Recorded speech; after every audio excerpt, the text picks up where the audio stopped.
இன்னைக்கு காலையில எழுந்ததுலேருந்து தொடர்ந்து சமைச்சிட்டே இருக்கிற ஒரு 3 மணி நேரமா, ஏதோ எங்க அம்மா கிச்சனுக்கு என்ன நேந்து விட்ட மாரி, படிக்கும்போது, ஒர்க் பண்ணும்போதெல்லாம் இந்த மண்டே வந்துட்டாவே ரொம்ப கடுப்பா இருக்கும். ஆஃபீஸ் போறதுக்கு, ஸ்கூல் போறதுக்கு.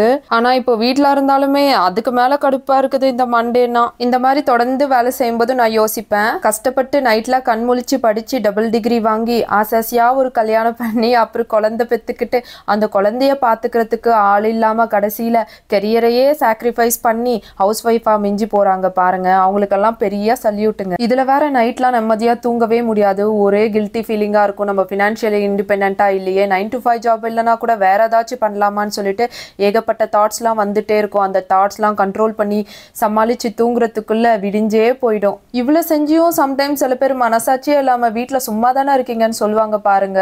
சத்தியமா அவங்களெல்லாம் பார்த்தா செம்ம கடுப்பாயிடுது. வேல்யூ பண்ணலன்னா கூட பரவாயில்ல, ஆனா இந்த மாதிரி ஹர்ட் பண்ணாம இருந்தா நல்லா இருக்கும்.